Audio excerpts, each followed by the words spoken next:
status. Right. I mean, but this is like, this is stuff that the IG could take care of. There's nothing there that there's no there. So clearly, even though the right-wing media is running on the story like it's this huge thing, Democrat indicted and how huge it is, in reality, this is nothing. This is equivalent to basically a parking ticket or less. And so it's been a waste of time, that whole investigation. And yet it's still stunning to me that there is a special counsel appointed investigating whether Trump should have been investigated, but there is no special counsel investigating Trump's crimes. I mean, that still is not happening. There is no one.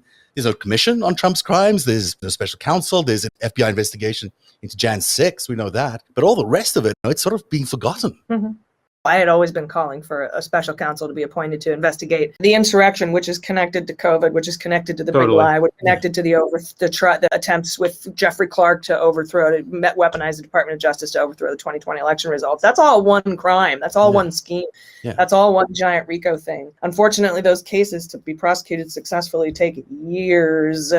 They may be doing it and we don't know over at the Department of Justice. I don't know why a special counsel wasn't appointed to do that. I would have preferred a special counsel look into the insurrection as opposed to a select committee in Congress as well. Oh, sure. Absolutely. And also the other crimes. I mean, the coronavirus crimes are also significant, and we don't even know what they are. We don't even have an idea yet of what the crimes were around that. And really 2016, even though Mueller came out with the report, even though we know that there were obstruction of justice charges, charges potentially pending there, none of those are really being investigated. Like they've all just been That's what I don't get. That's what I don't get. And you don't need to investigate. Mueller's done all the investigations. Yeah, right, he handed it to you on a silver platter. He's like, we've got 10 instances. Here's 4 that meet all 3 things.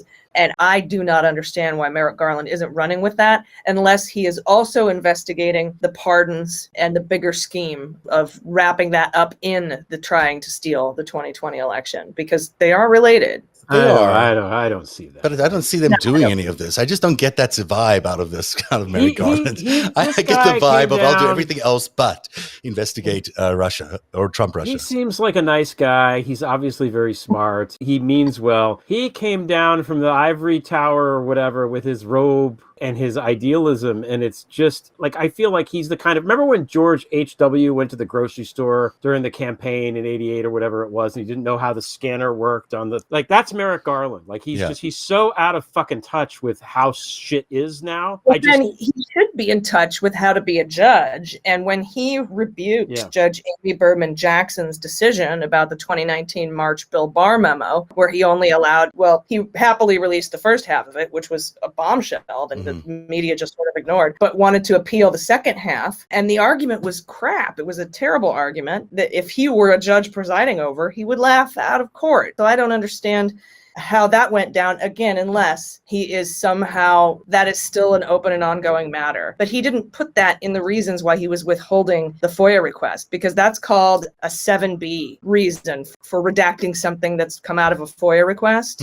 And he didn't do that. He argued that it was deliberative process privilege. That's why he was holding it back. So what that says to me is that he's not investigating. It's not an ongoing matter that he's investigating the pardons, because that's within the second half of that Bill Barr memo, is there consideration about the dangling of pardons, because those were the other obstruction of justice charges we didn't see in the first. But let's be honest, none of these are going to get investigated. I really don't see it. I don't see them even trying. I mean, maybe on Giuliani they're trying. It's not possible for fruit to hang lower than that. I mean, you think you're exactly right. He hasn't been indicted yet. This fucking guy.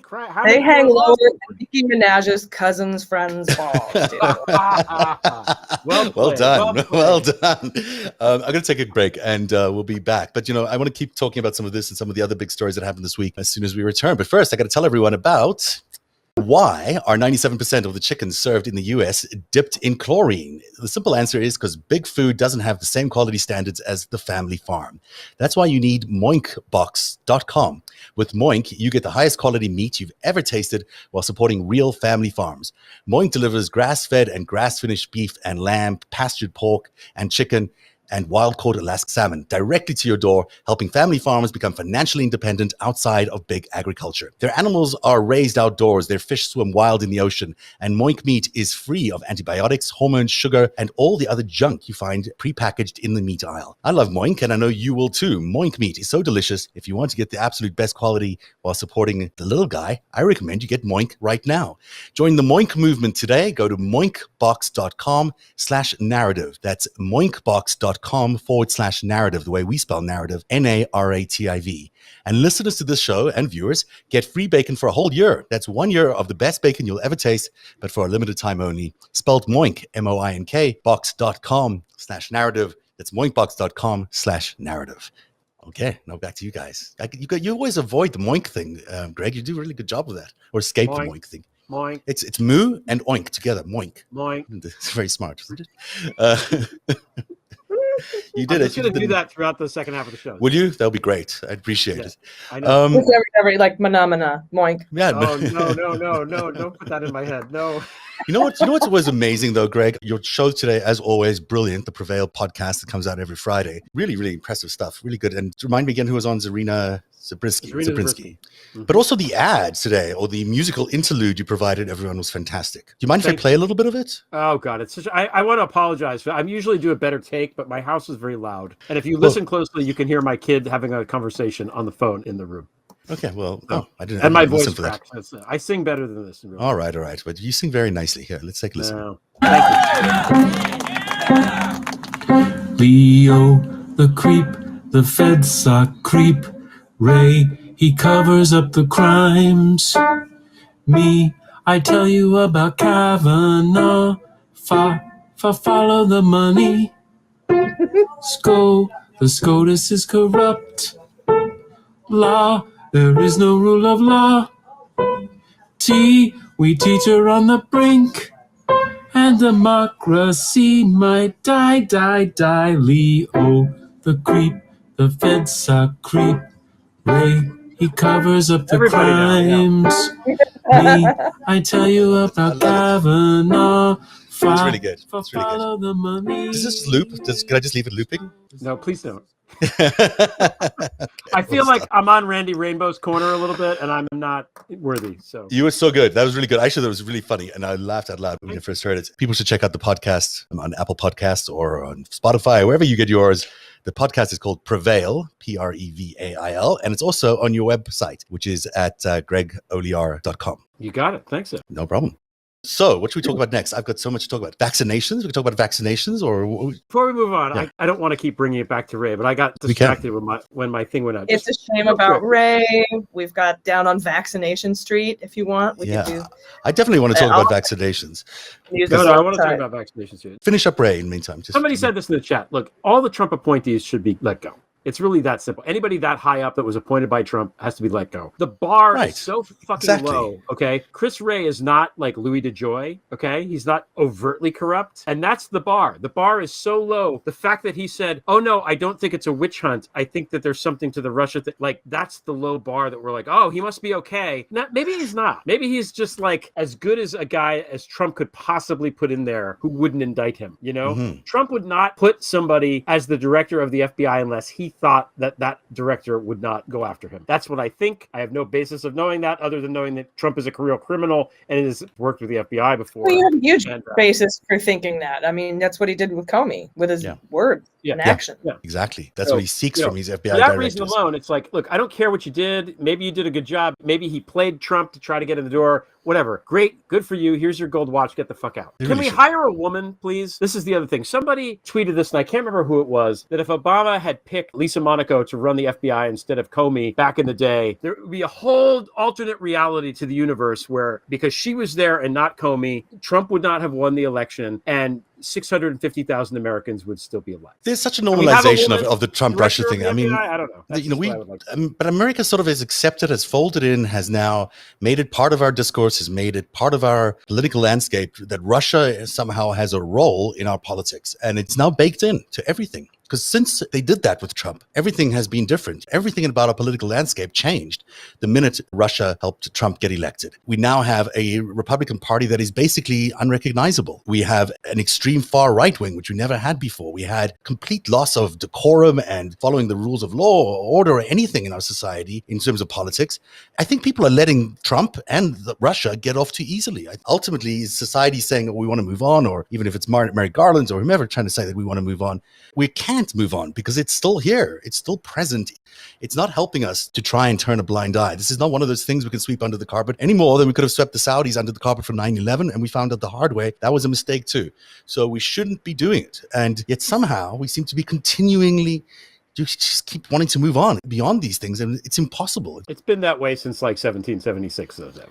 It has been that way. I know, but I mean, are we okay with it? It's in our DNA, and we need to go back. And, for whatever reason in this country, we are afraid to go back and admit fault and atone for our mistakes. I've been reading The Reckoning, and Mary Trump starts with talking about the failures of Reconstruction and how we backslid into white supremacy after that. Nixon and Ford and the pardoning of Lee and Jefferson Davis and then giving him an award like the JFK something Lifetime Achievement Award.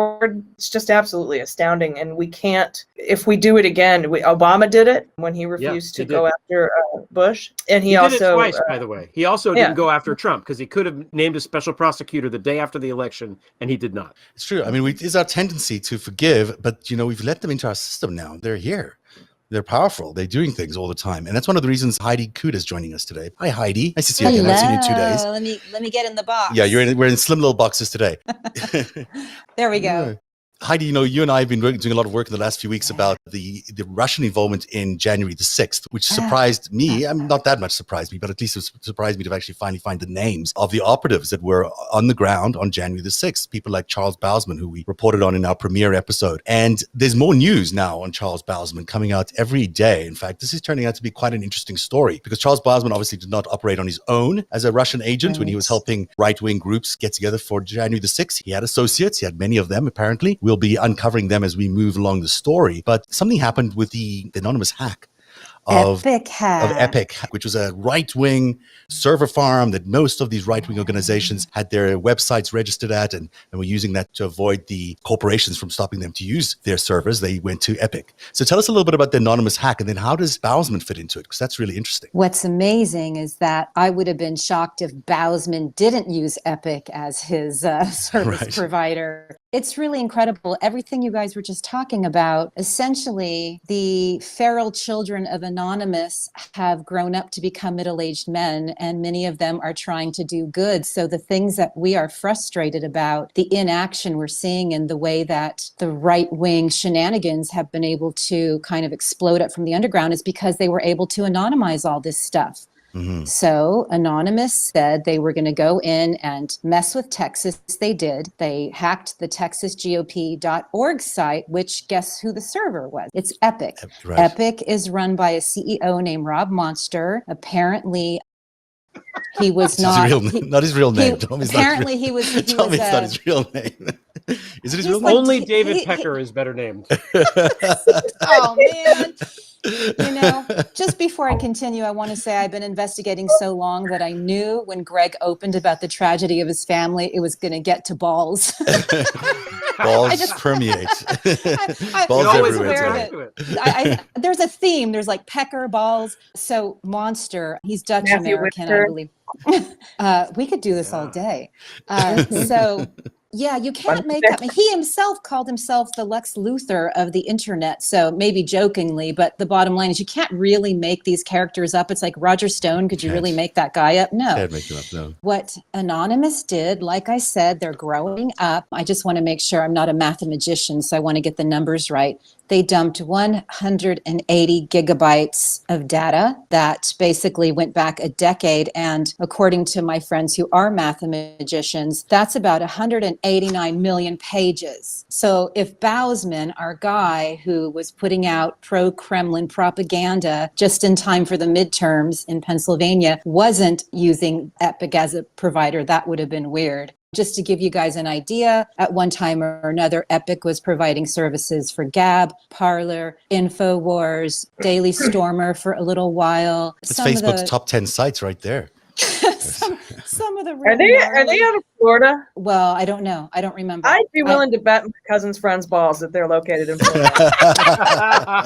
I do know that the CEO did hold a prayer meeting last night that lasted about 4 hours, and journalists and anonymous members actually had interaction with him. And one of the reporter who broke the story had been doxxed, and that was Stephen Monticelli out of Dallas. And he contested that with Monster for about a half an hour, and no amount of conjuring up Jesus or Christ got him out of the fact that the person who doxed him apparently is a felon whose site Monster agreed to take down.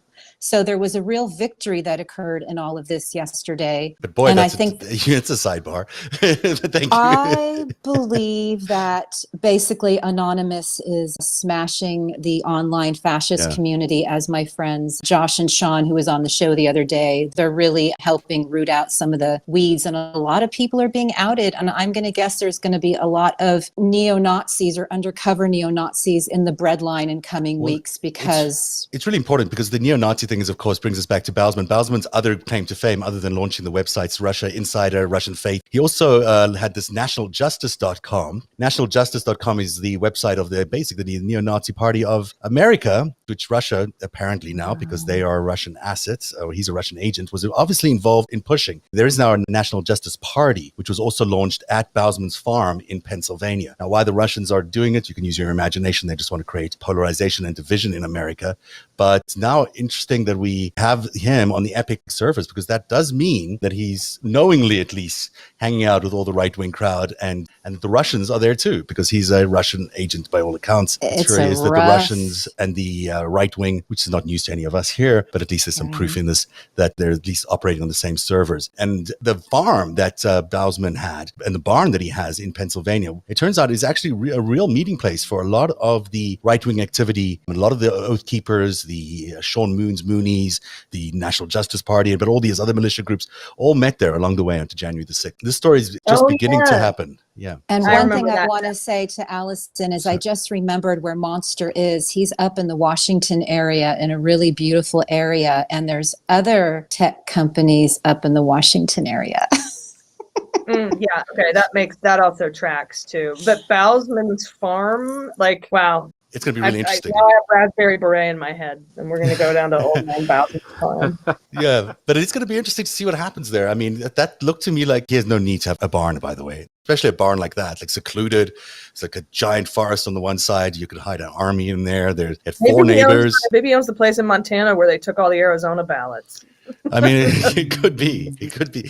This is going to be interesting, because as we keep peeling back this story, it's clear that he's not alone. He's not working alone, that there's a lot of Russian activity around January the 6th. And there's a lot of Russian activity in general around the right-wing Stop the Steal movements, the anti-vax movements, the you name it movements. There are Russian operatives on the ground across America inciting all of this stuff. And we had a guy on the show earlier this week as well, Heidi, with a guy named Todd Callender, who's this Bahamian lawyer who starts all these anti-vax rumors at legitimate sounding organizations or conferences, but they're not. And he pushes these incredibly damaging anti-vax rumors, like ivermectin ones and all those others. Right. And he's also affiliated to, guess what, a Russian company, a major Russian corporation that's registered in Russia. So, I mean, it's not surprising, of course, not to us, but because all roads lead to Russia, except America doesn't seem to care, or the Justice Department doesn't want to prosecute or something. I don't know. This is probably where we get into counterintelligence investigation area, and those are the investigations we won't ever hear about. Right. Ever. Yeah. Right. True. Either that, or it's another memorandum of understing where we're not allowed to investigate Russia because somebody wrote a memo in 1958. That's probably quite likely. That's probably quite likely that there's some sort of secret understanding there. I wanted to talk a little bit about vaccinations, but you also wanted to talk about, Allison, about one other topic, and I can't remember what it was before we... Wasn't there something else? And I do have another appearance in about 5 minutes. Okay, but we're going to wrap up soon. I think we covered pretty much everything in the absolutely ridiculous Durham indictment, quote unquote. I did want to add, though, that even if they can't get this case dismissed, do they really think they're going to get conviction in the District of Columbia? No. For a Perkins Coie lawyer? This is Durham just saying, hey, look, I did some work. Half of the jury is going to work for Perkins Coie. I mean, it's true. It's true. So, and it's flimsy. We always hear that, the feds feds win more than 90% of the cases they bring. Well, this is the reason they have any kind of a loss record. This will not. They won't get a conviction on this, and if they do, it'll be pretty much easily overturned. Just like the one against, what was his name? Gregory Craig. Oh, yeah, remember that? Yeah, Greg. That lasted about a minute. Was overturned after conviction. But, we were like, hey, everyone, a Democrat got indicted in the Mueller investigation. It's both sides. But then they overturned his. It's going to be very similar to that. You're right. Allison, where can people find you and your podcast if they want to check out Daily Beans and also Mueller, She Wrote? Well, they can find all of us on mswmedia.com. Then you can follow me on Twitter at Allison Gill or at Mueller, She Wrote or at Daily Beans Pod. All right. Greg, did you have something else you wanted to talk about? I can't remember. Well, I just want to say, there's the only thing we haven't discussed with Durham is that facial hair, because I don't know. It's when you've got that much facial hair, that's what he's been obviously spending all his time doing. I mean, it's his facial. I don't know. Let's take a look here. I don't know if we have this is it's pretty good facial hair. Wow. That's Civil War general hair. Right? Yeah. It's what happens when John Bolton doesn't shave. Yeah. It's like John Bolton's weird doppelganger guy who didn't go to the swinger clubs. Right. Okay, that's the thing. Did you ever wear a beard? I did briefly, but I can't do that. My mustache comes in nice, but the rest of it is too splotchy. Yeah. Okay. All right. So we should probably wrap up. Anything else for anybody? Anyone else want to say anything? Okay. So Narrative returns on Tuesday. We have another big show. We'll tell you about that along the way. And then we'll be back next Friday with LB. We'll be back. And thanks very much for joining us tonight on Narrative. It's been an interesting show. Thanks, Allison. Thanks, Heidi. And thank you, Greg. We'll see you all again next week. Thanks, Seth. Have a good night.